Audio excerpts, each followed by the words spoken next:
She woke up certain she was going to die. After 4 exhausting years, battling a lymphoma that had spread throughout her body, her strength was gone. That morning, her vision seemed unreal, as if the world were slightly blurred. Her husband drove intense silence toward the hospital. Every red light felt like a verdict.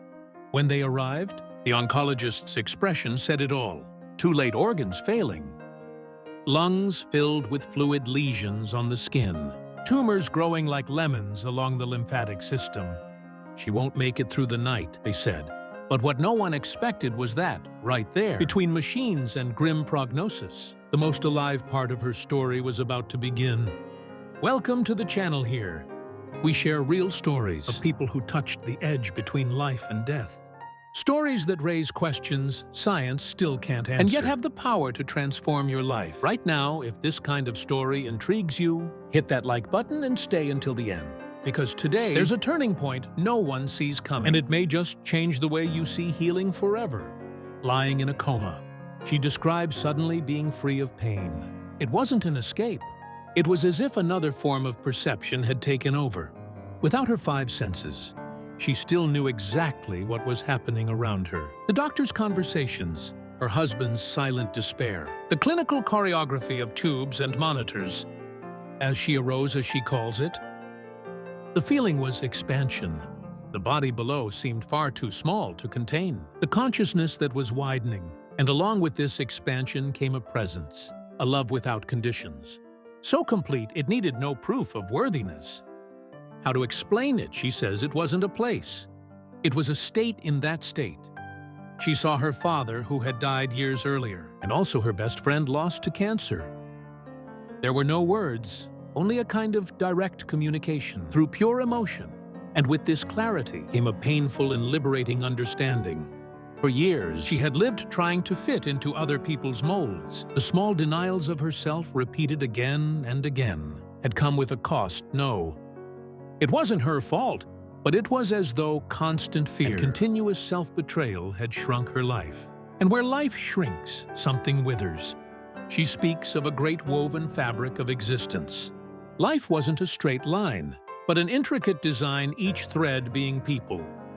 Choices and moments, seeing the whole tapestry. She understood her own value, not the value of meeting expectations, but of existing fully, and then came the boundary. Not a door, not a tunnel of light, but a change in energy if she crossed it. There would be no return. That's when her father told her, "This far, my daughter. If you go beyond, you won't come back." Along with this warning came a startling revelation, so specific it feels like a script. If she chose to return to her body, now that she understood who she really was, the healing would happen quickly, in days, not months. This is the first great key to her story. Healing for her began at the very moment fear lost control. It wasn't about replacing medicine with positive thinking. It was about ending the silent contract with self, denial, living in her own truth.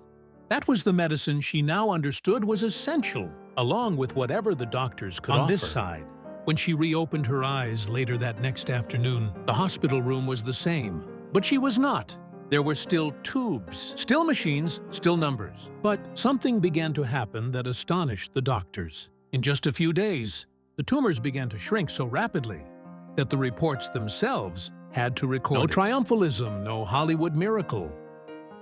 Procedures were done, treatments applied, but the speed of her turnaround left specialists scratching their heads. For her, the explanation was simple.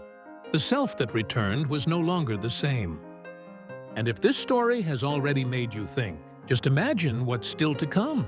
So take a moment and subscribe now, because every week I bring you real accounts like this, filled with details you won't find in a social media summary. Stories that challenge the way we see life. And you won't want to miss the next one. When she returned, she didn't just bring back a recovering body. She brought back a new lens. From then on, saying no when it was really no became an act of health. Redrawing boundaries became a way to respect her own immune system. And yes, she worked with her doctors to understand what had happened. Some attributed her recovery to the combination of medical procedures and subsequent treatments, reminding correctly. that some lymphomas respond dramatically when the body is given a chance. Others, after reviewing her case, admitted that this recovery had something unusual about it. For her, the synthesis was clear mind, body, and that mysterious dimension of unconditional love had met at a turning point. Now put yourself in her place for a second. You lived for years with fear.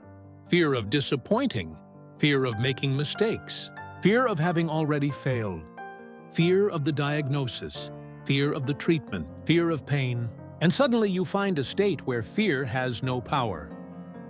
It's not denial, it's not running away. It's as though fear itself simply loses its throne. What happens to the body when it no longer lives under constant alarm? What happens to your choices when you no longer betray yourself? What happens to your face, your sleep, your digestion, your voice? Maybe we can't measure all of this on a chart, but we can feel it.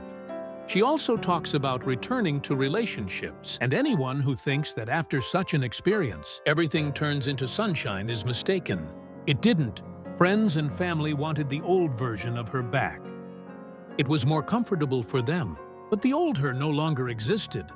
Staying true to what she had learned there, living without fear, without shrinking, meant tough conversations, changes, uncomfortable choices. Integrating the experience was the real challenge. And here comes the second key that you can carry into your own life today. Turning points don't just happen in hospital beds. They're confirmed in everyday life, in the courage to live what you know is true for you. Another delicate point she makes, not turning illness into spiritual blame. She doesn't say that negative thoughts cause cancer or that positive thoughts cure everything. What she does say is that living outside of yourself comes with a cost, and that healing, when it's possible, is a mixture of many factors: medicine choices, environment, relationships, meaning working together. And sometimes, even with all of that, healing doesn't come when it doesn't. That too needs respect. The value of her account isn't in promising miracles, but in pointing to a direction. Stop abandoning yourself clinically. For those who like data, the sequence is clear. After waking up, the recovery progressed at extraordinary speed. The tumors shrank dramatically within days, and in a matter of weeks, she was charged continuing rehabilitation to regain her strength and mobility. What came next? You probably already know: books, lectures, interviews, and a message repeated countless times. Not because it's a cliché, but because so many need to hear it more than once. Live without fear and live as who you really are. If you've made it this far, here's a simple, concrete challenge for today. Nothing mystical, choose one. No, you've been swallowing and say it, choose one. Yes, you've been postponing and give it. Book that exam you've been avoiding. Sleep an extra hour, eat with attention.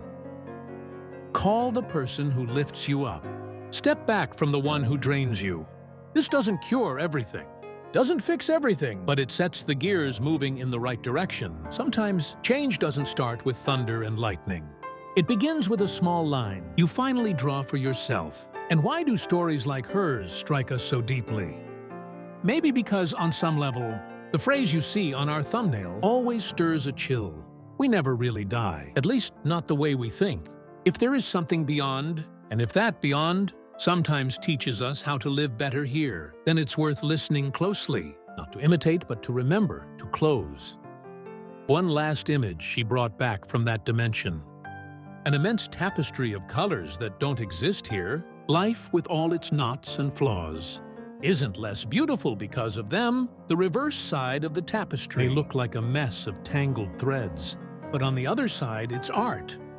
Maybe we spend much of life staring only at the underside, and maybe, certain experiences flip the fabric for an instant, inviting us to keep weaving with more courage. If this story touched you, if you want to hear others and build your own vision, slowly without pressure, subscribe now and turn on notifications. In the next episode, I'll bring you a story that contrasts with this one, so you can see for yourself where the paths connect and where they diverge. Thank you for staying until the end. Take care of yourself, and just in case, live as though you're already on the other side of fear.